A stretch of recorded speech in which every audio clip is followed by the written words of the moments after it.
A Contraluz, el podcast. Presentamos la serie Huellas de Tinta.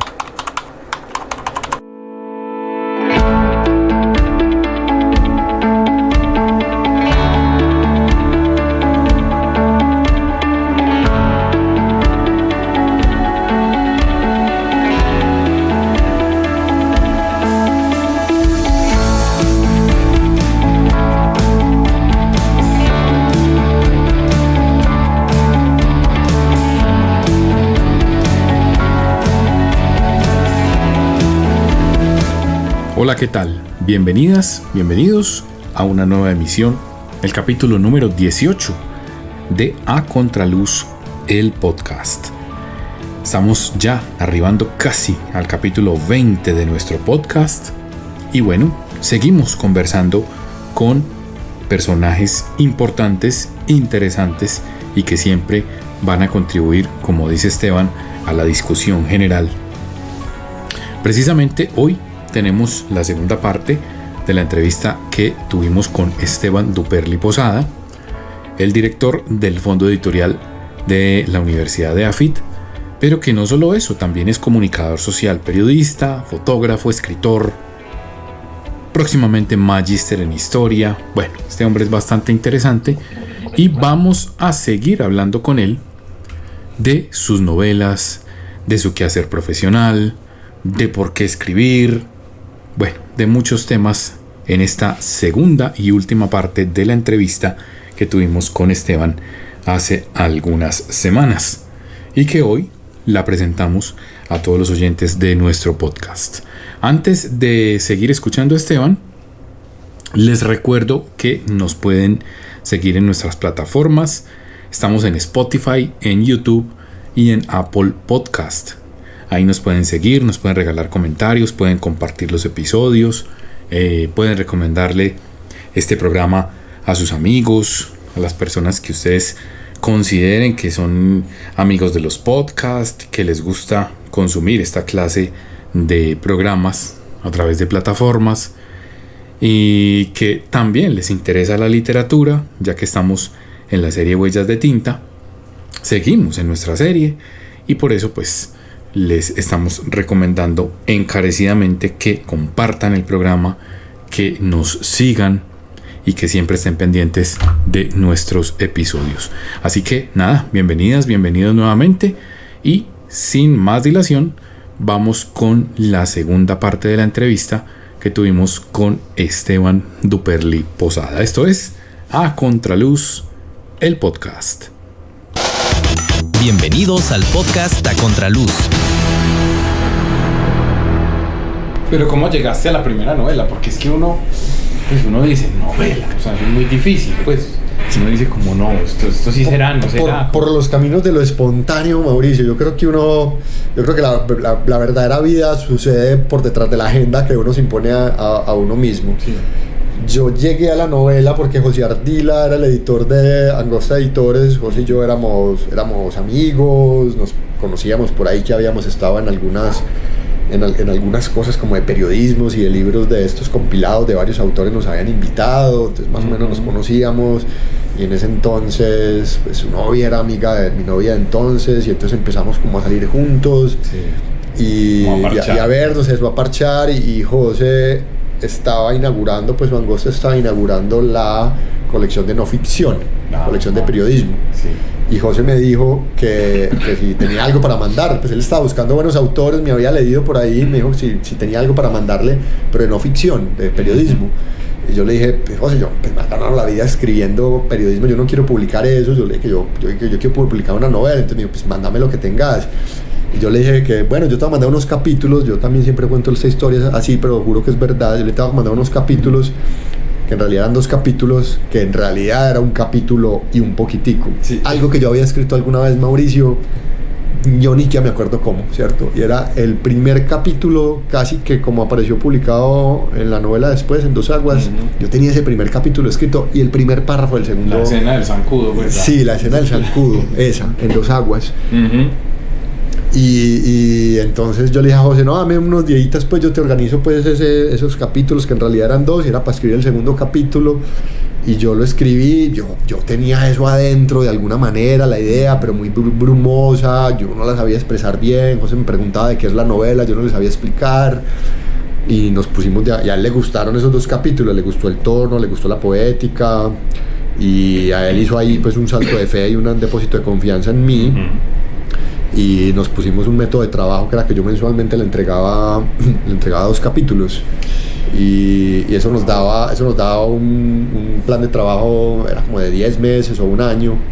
Y yo me acuerdo, ya luego pues hablamos, cuando José se fue, luego de esa conversación dijo, este Duperle no va a salir con nada. Y yo cuando me fui, yo dije, José seguramente me dijo que sí para no quedar mal conmigo.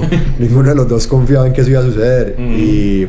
Y pues yo le terminé entregando a José 2 capítulos mensuales, y José los fue leyendo, y así se fue armando la novela de una manera muy espontánea, Mauricio. Yo no tenía estudios literarios, yo empecé a escribir un poco siguiendo mi pulsión, mi instinto y lo que había aprendido viendo cine, y tal vez unos cursos que vi de narrativa audiovisual en la universidad, digamos, como estos retazos de información que yo tenía por varias partes, los usé. Y yo dije, bueno, más o menos así es que se debe contar pues una historia, una novela. No me preocupaba mucho la estructura de la novela, no es que yo desprecie eso, ni mucho menos. Claro. Eso está muy bien que se estudie, pero en últimas yo intento mantenerlo en una lógica simple y sencilla, porque creo que si lo complico más ya no soy capaz de hacerlo, o si lo complico intelectualmente ya no soy capaz de hacerlo. Y para mí una novela es una historia larga, ¿cierto? Es un cuento largo. Es un cuento largo, eso pienso yo. Es un cuento largo, y sigo esa lógica, y sigo esa suerte de espontaneidad, y seguramente cometeré errores y habrá problemas estructurales o qué sé yo, pues eso ya que lo juzguen quienes lo estudian. Pero bueno, eso me ha permitido publicar con más aciertos que desaciertos, creo yo, un par de novelas. Pero es que ahorita hablaste de algo muy importante, y es pulsión. Yo creo que el escribir es eso, ¿no? O sea, pues uno seguir como esa pulsión, ese pálpito. Pues es que la literatura es un arte, es una de las 7 artes, es el arte de juntar letras. Y el arte funciona, al menos para el creador, ¿cierto? Es que el arte tiene muchos actores, está el que lo interpreta, el que lo estudia, el que lo descifra, y bienvenidas ahí pues las teorías. Pero para el creador, pienso, es mi opinión, para el creador funciona más en términos de pulsión, de energía interna, pues, ¿cierto? De energía creativa. Y eso es lo que hay, y eso es lo que yo tengo, y eso es lo que surge de adentro hacia afuera para mí.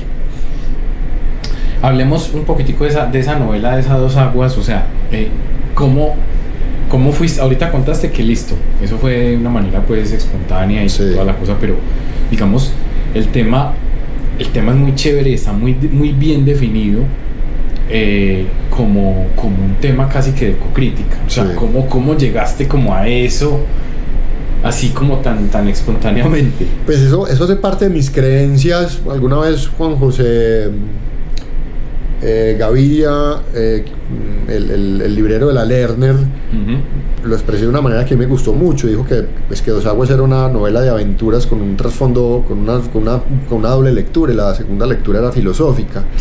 Y las preguntas que están ahí en 2 aguas hacen parte de mis preguntas filosóficas, ¿cierto? La relación de los seres humanos entre ellos mismos, especialmente la relación de los hombres del género masculino, el uno con el otro, el poder, la violencia, el infligir dolor, la relación con la naturaleza. Que decir pues también la relación con la naturaleza es un contrasentido, porque es como si los seres humanos no hiciéramos parte de la naturaleza. Creemos que no hacemos parte, tenemos una concepción en que estamos escindidos de la naturaleza, y que la naturaleza son otros animales, y que la naturaleza son los árboles y las plantas, y que solo nos servimos y ya, y que eso está a nuestro servicio, y pues nosotros también hacemos parte de eso. Pero digamos, como la relación con las entidades no humanas, pongámosla pues, animales, vegetales y vegetales, animales, vegetales y minerales, es algo de lo que hacen mis preguntas filosóficas. Y lo que yo hice en esa novela, y es lo que yo creo que para eso es la literatura, es mi interpretación de la literatura, es para escenificar, es para poner en escena, mediante personajes y escenarios y geografías, esas preguntas filosóficas que uno tiene metidas adentro, que para cada quien son unas en particulares. Las mías son esas: el poder, el causar dolor sobre otros, el repetir ciclos de dolor, las relaciones de inferioridad y superioridad, la hegemonía versus la debilidad, etcétera. Y eso es lo que pues yo puse en escena en esa novela. Vuelvo y digo, pues espontáneamente, sin saber muy bien qué era lo que estaba haciendo o cómo no, sí sabía qué estaba haciendo, más bien era cómo hacerlo, pues era lo que era de manera espontánea, que creo pues que así también, es decir, los estudios literarios son una cosa del siglo XX, pues sí, 20 siglos de para atrás la gente pues llevaba contando historias sin necesidad de la hermenéutica. Total. Ya para la segunda, bueno, seguiste como en cierta medida tomando en cuenta el tema de la naturaleza, ¿cierto? Y de poner la naturaleza como un actante, ¿cierto? Un actante más. Pero ya para esa segunda, ¿qué fue lo detonante ahí? ¿Ya ahí sí fue más consciente? ¿Cómo fue la cosa en el medidor de tierras? Yo creo que filosóficamente se sigue moviendo en lo mismo. Sí.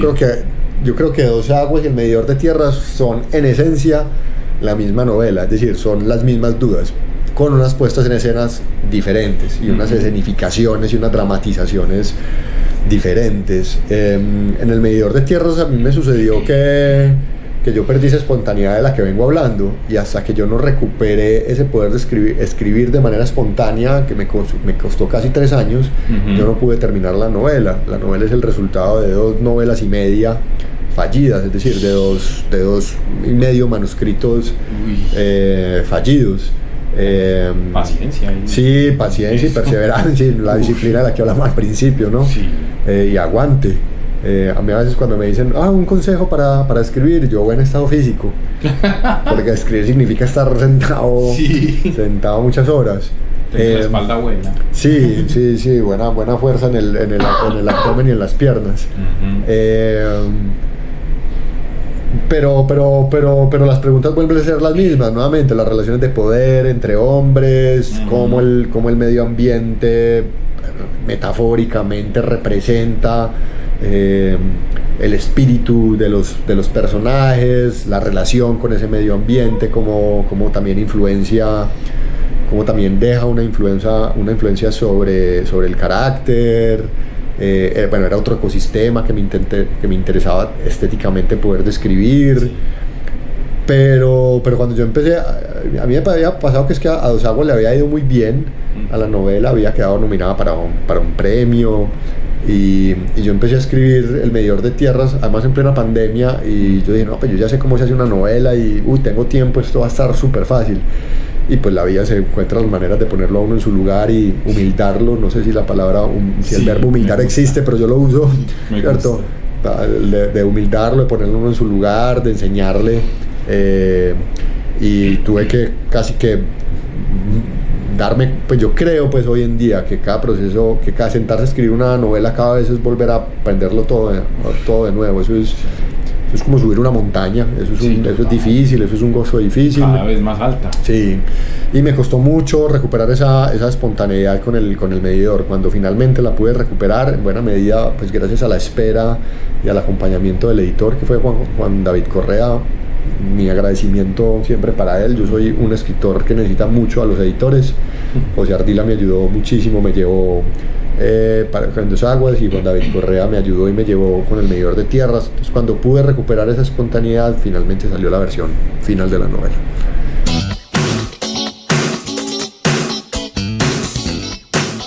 Estamos presentando A Contraluz, el podcast.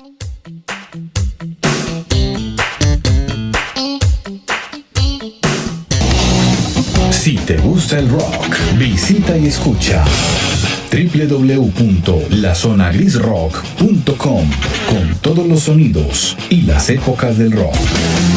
Esto es A Contraluz, el podcast.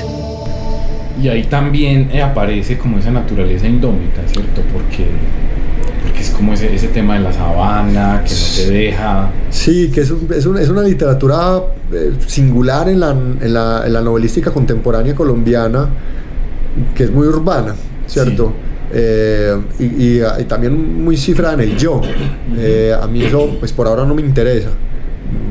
Yo me remito a escenarios rurales, a naturalezas difíciles.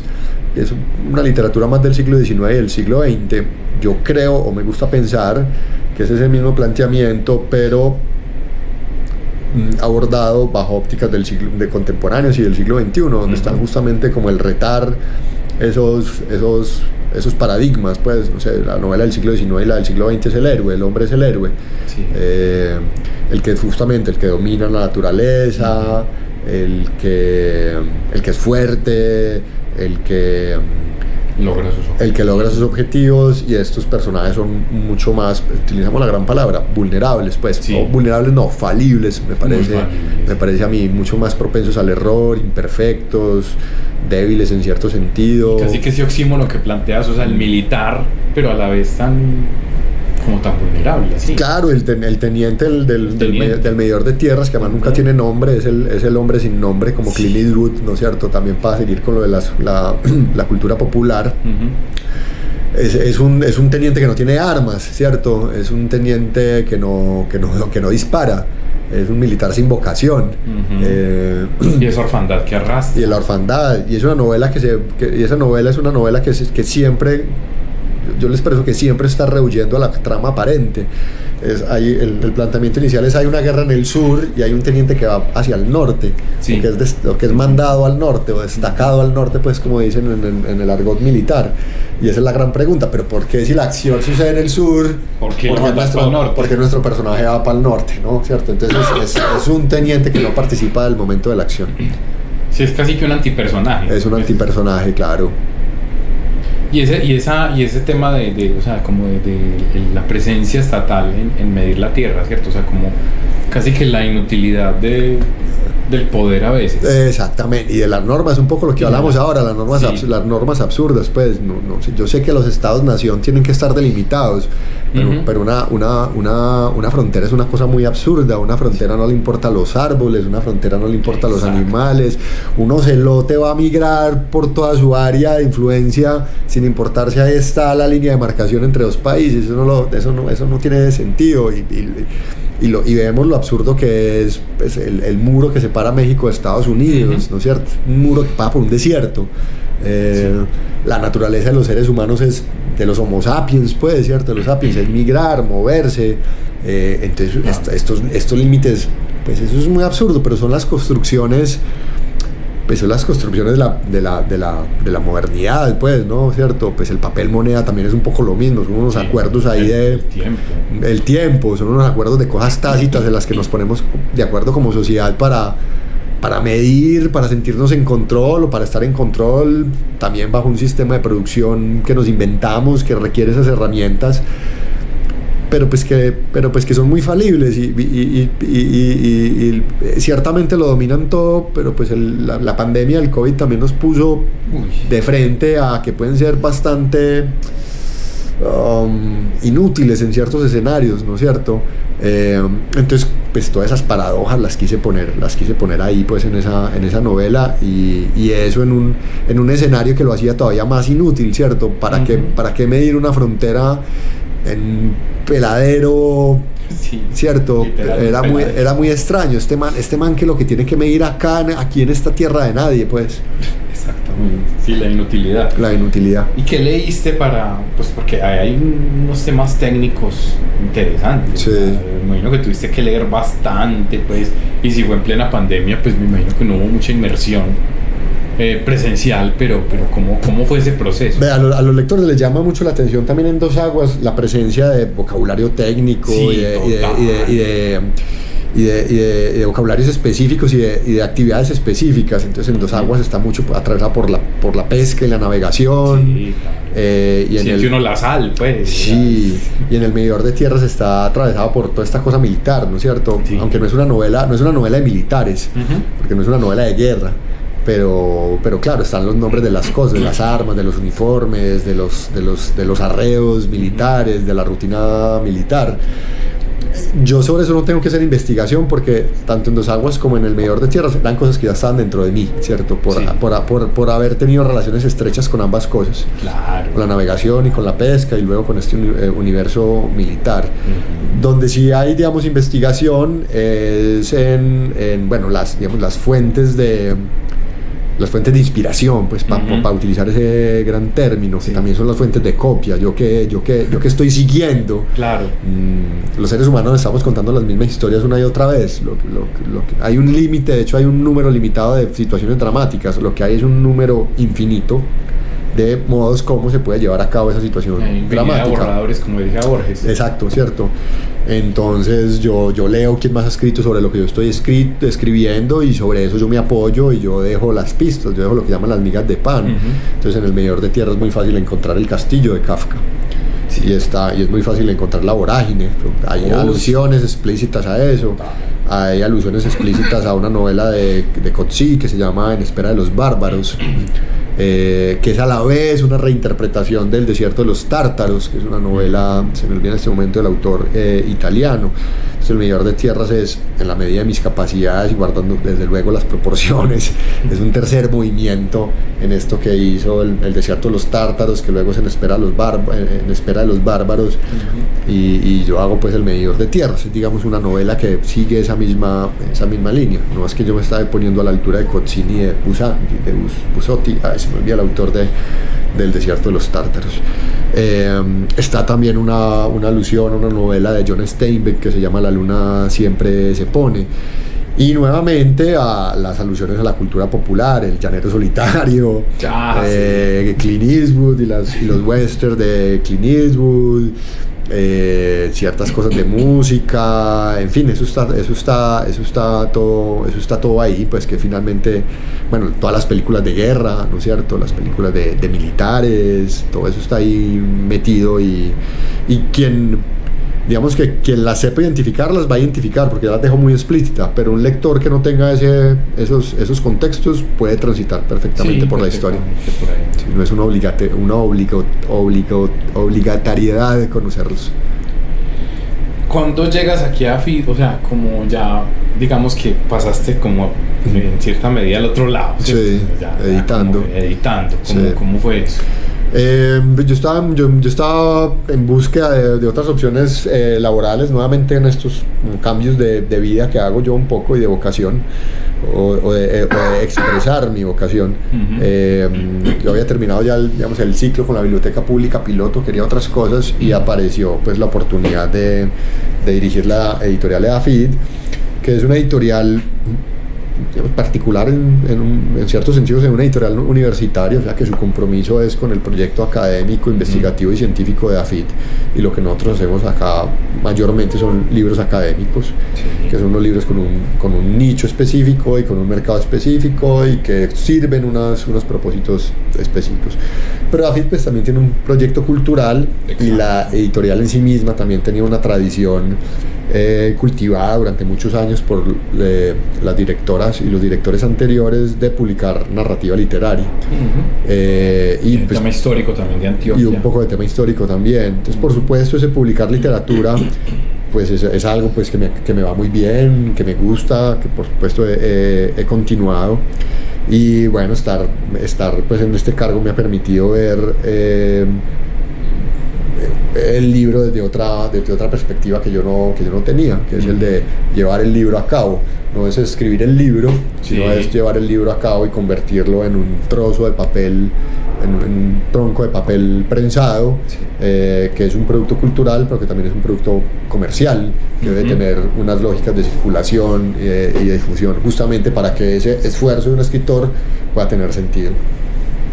La editorial siempre le ha apostado al tema digital, y yo soy un beneficiario bastante frecuente. Qué bien. De ese tema digital. ¿Qué piensas hoy de eso? O sea, es un nicho que se está abriendo, que todavía las editoriales pequeñas aún no conocen. El libro digital es una gran pregunta, Mauricio, porque ¿qué constituye un libro digital? ¿Es un libro que se lee en pantalla?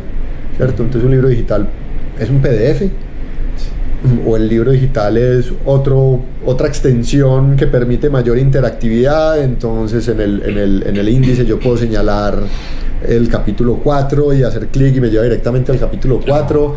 Pues en realidad, ¿qué me está ahorrando eso? Yo digo, ay, qué bacano eso, ¿no es cierto? Pues en realidad, ¿qué me está ahorrando pues pasar las páginas del capítulo 4? Sí. Uno ve pues en los dispositivos electrónicos el concepto de página aún existe, el concepto de página tiene sentido en el papel. Claro. Pero en una pantalla uno no lee como una página, uno en una pantalla lee de arriba hacia abajo infinitamente, haciendo un scroll, pues para utilizar este término anglosajón que puede ser infinito. Y si lo piensas de esa manera, Mauricio, pues ahí el libro hace una maniobra de retroceso y eso se parece más a un rollo de pergamino que a un libro empastado, ¿cierto? Entonces yo a veces digo, pero pues ¿por qué un libro digital lo tengo que partir en páginas cuando en realidad yo lo que tendría que hacer es ponerlo en un desplazamiento vertical en la pantalla? Entonces el libro digital, a mi modo de ver, a mi parecer, es algo que se sigue desarrollando y en lo que no nos hemos puesto todavía de acuerdo qué es, porque los dispositivos de lectura también están avanzando enormemente. Entonces están los computadores, pues están los celulares, están los iPads, están los Kindle, que son estas cosas que utilizan ya tinta electrónica, porque leer en pantalla es agotador, el brillo de las pantallas hace difícil la lectura. También trae unas cosas que son aparentemente muy versátiles, pero que a veces también desde el punto de vista editorial desvirtúan ciertas cosas. La posibilidad de yo escoger la fuente, listo, muy chévere, pero es que una cosa es un libro diagramado en Arial y otra cosa es un libro diagramado en Times New Roman para utilizar dos lugares comunes, ¿cierto? ¿Y dónde está entonces el esfuerzo de la diagramación? Claro. Que claro, en pantalla es distinto diagramar en papel. Entonces los libros digitales por ahora son una versión en pantalla de un libro que se hizo en papel. Sin lugar a dudas son mucho más versátiles para muchas cosas. Entonces yo, pues por ejemplo, prefiero los libros digitales cuando se tratan, o los libros electrónicos cuando se tratan de estudio.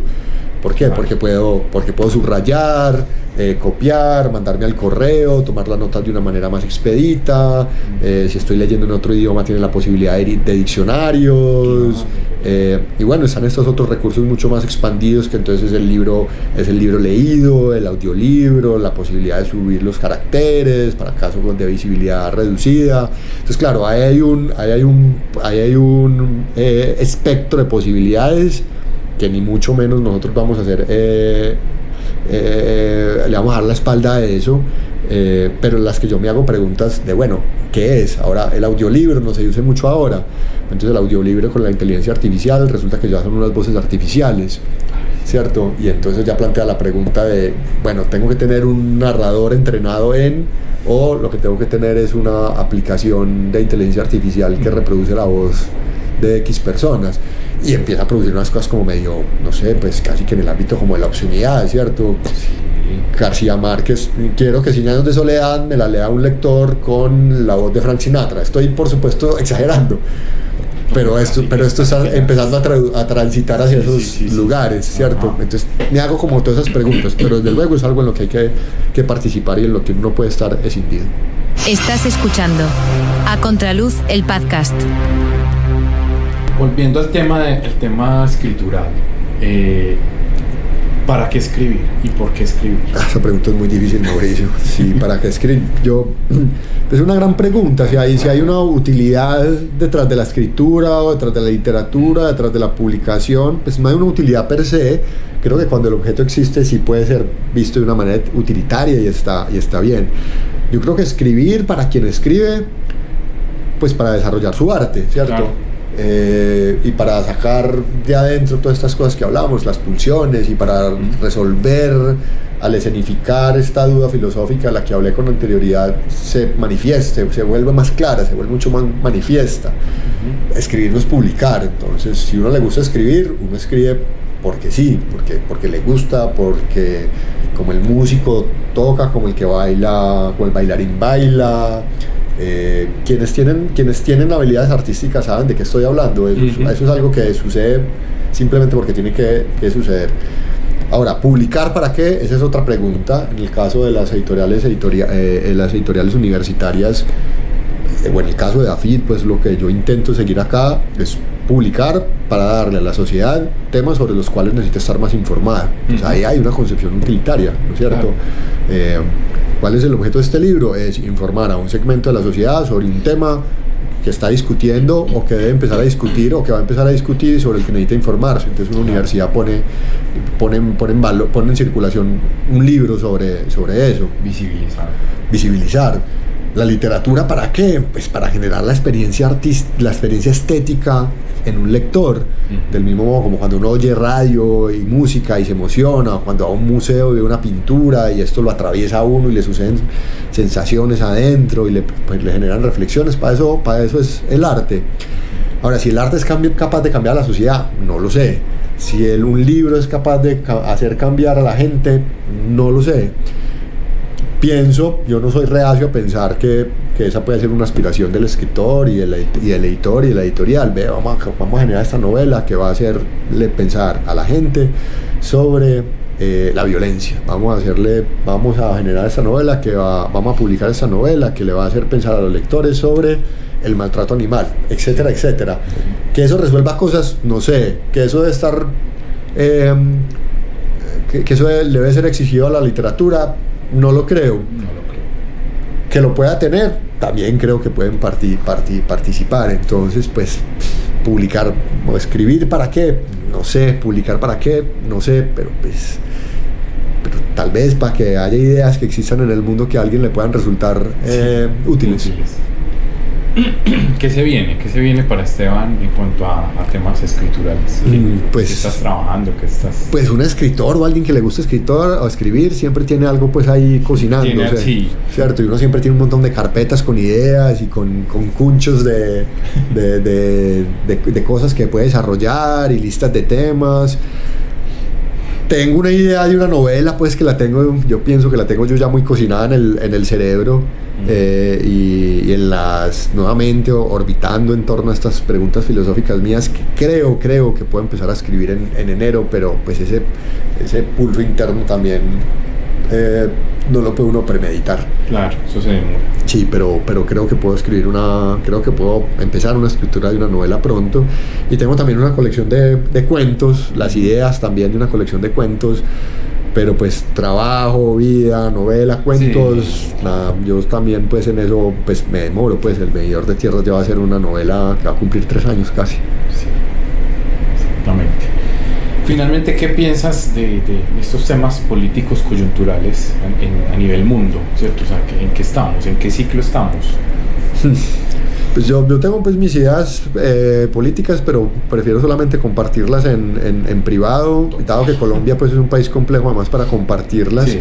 Pero sí creo, pues si hay fenómenos de los que creo que puedo hablar con tranquilidad. Creo que estamos presenciando el declive de un sistema económico que se llama el capitalismo. Ahora ese declive no quiere decir que eso vaya a ser de 5 años, eso puede ser un declive de 300 años, sí.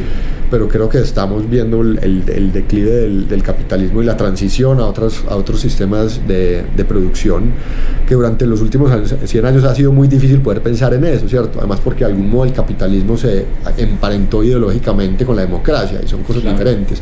Entonces, no pensar en capitalismo era no poder pensar en democracia. Sí.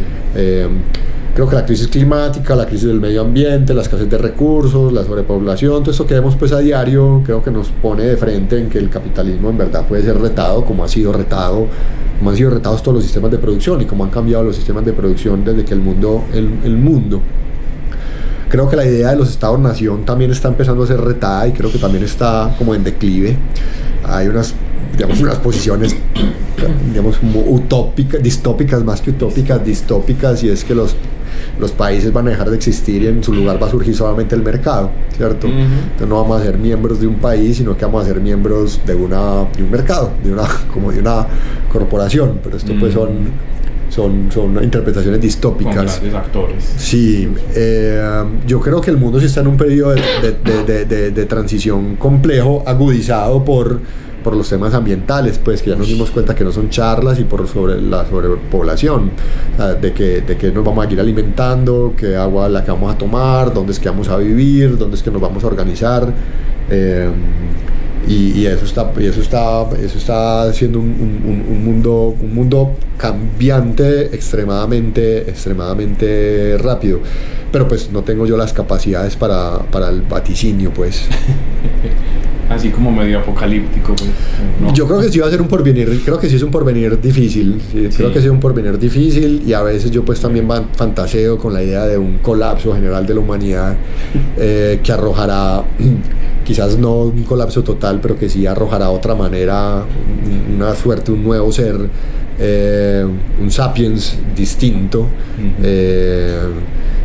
Pues creo que es más fácil pensar entre menos individuos, pues, ¿no es cierto? Creo que la tecnología también nos va a llevar a colapsar, es decir, estamos depositando todas nuestras habilidades en el Internet, y el Internet es muy vulnerable, es decir, se va la luz, se va la electricidad, se corta el Internet y nos quedamos sin poder utilizar bancos, sin poder gestionar el sistema de salud, ¿no? Es decir, estamos depositando toda nuestra capacidad de gestionar la vida sobre algo que es tremendamente útil, pero que es tremendamente vulnerable. Y ya se han empezado a ver casos. Recordemos ese apagón que hubo en Europa 3 o 4 meses atrás.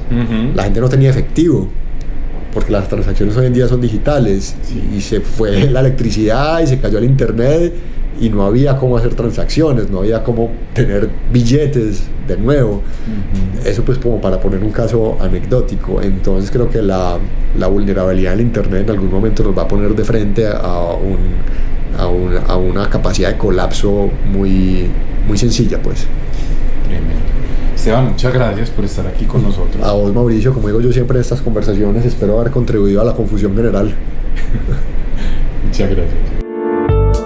Estamos presentando A Contraluz, el podcast. Lo que nos gusta, lo que nos interesa, lo que nos mueve, lo que nos hace pensar. Todos los temas y todas las historias están en A Contraluz, el podcast. Escúchalo en tu plataforma favorita.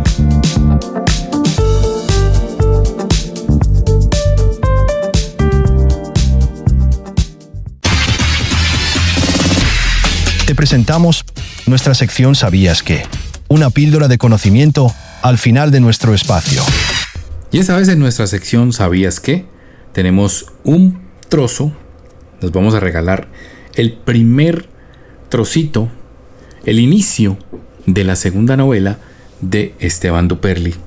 La novela se llama El medidor de tierras, creo que ya nos habló bastante de ella en este capítulo, y es una novela en la que también, al igual que en Dos aguas, su primera creación, nos describe muy prolíficamente con todas esas imágenes, nos adorna mucho los personajes, nos adorna todas esas escenas que están viviendo los personajes, nos las adorna con todas esas imágenes de las cuales él es capaz de generar, de producirnos, para poder que nos hagamos esa imagen mental de lo que estamos leyendo y de lo que están viviendo los personajes. Así que pues aquí está el primer trozo, el primer numeral del inicio de El medidor de tierras, aquí en la sección ¿Sabías qué?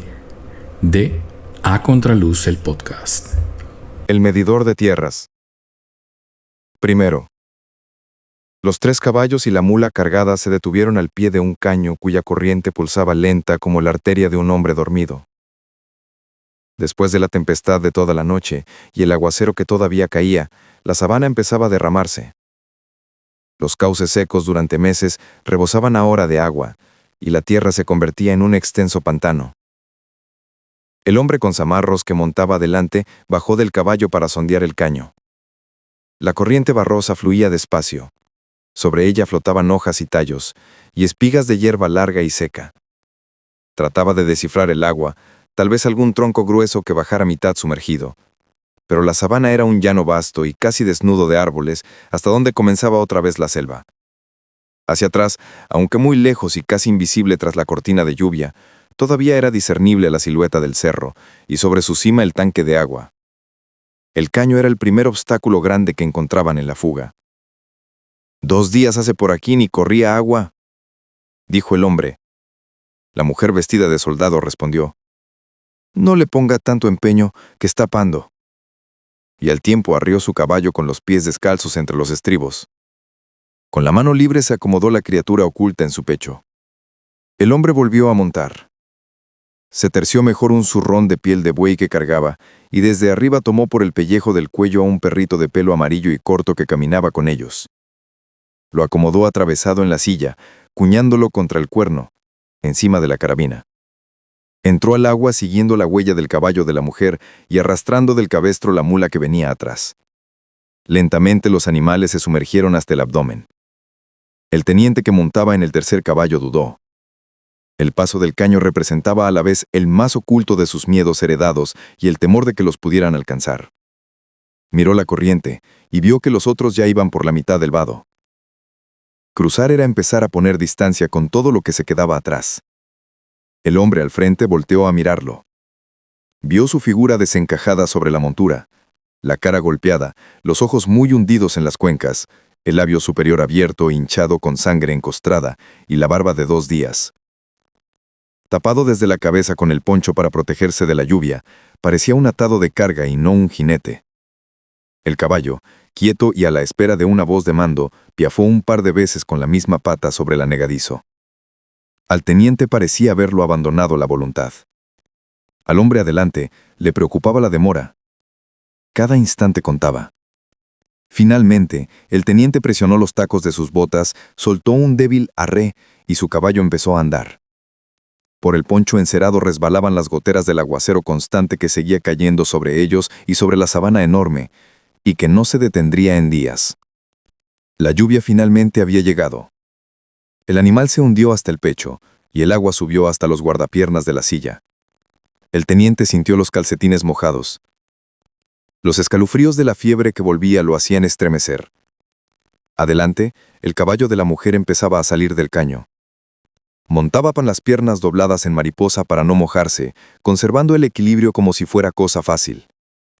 Cuando alcanzó la orilla, regresó lentamente los pies a los estribos y una vez más acomodó a la niña dentro de su pecho, cubriéndose mejor con su poncho. «Viene mamando», dijo para el hombre de los amarros que ya salía también.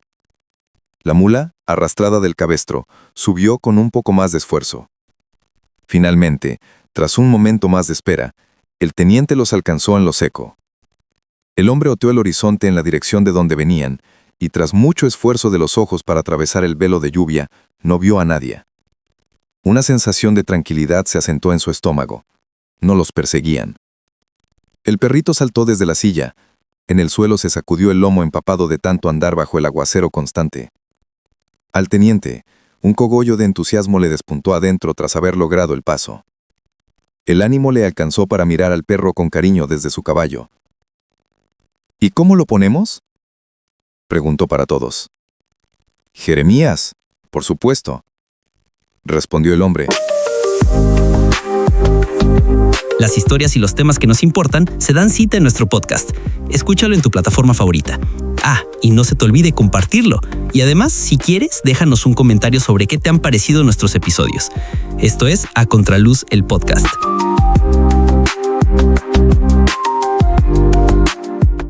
Un capítulo más que vamos terminando en nuestro podcast A Contraluz. Gracias nuevamente a Esteban por habernos regalado su tiempo, su saber, su experiencia y todo lo que nos regalan nuestros invitados siempre aquí en A Contraluz, el podcast. La próxima vez, otro invitado, otra invitada, no sabemos todavía, pero les prometemos que, como siempre, va a ser interesante. A ustedes gracias por acompañarnos. Recuerden seguirnos en las diferentes plataformas, en YouTube, en Spotify y también en Apple Podcast, que estamos ahí como A Contraluz. Y lo que les dije al inicio, si les gustó, comenten, compartan, síganos. Y si no les gustó, pues se los mandan a sus enemigos, como dicen por ahí en alguno de los teatros de la ciudad de Medellín. Si les gusta, pues compártanselo a sus amigos. Y si no les gusta, compártanselo a sus enemigos. El caso es que compártanlo para que sigamos con este podcast que pues tanto nos ha enseñado y que tanto hemos construido, hemos aprendido con él y con nuestros invitados, obviamente.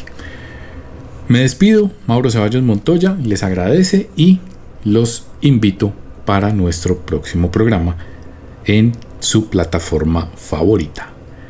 Chao, sigan con A Contraluz, el podcast. Permiso. A Contraluz, el podcast.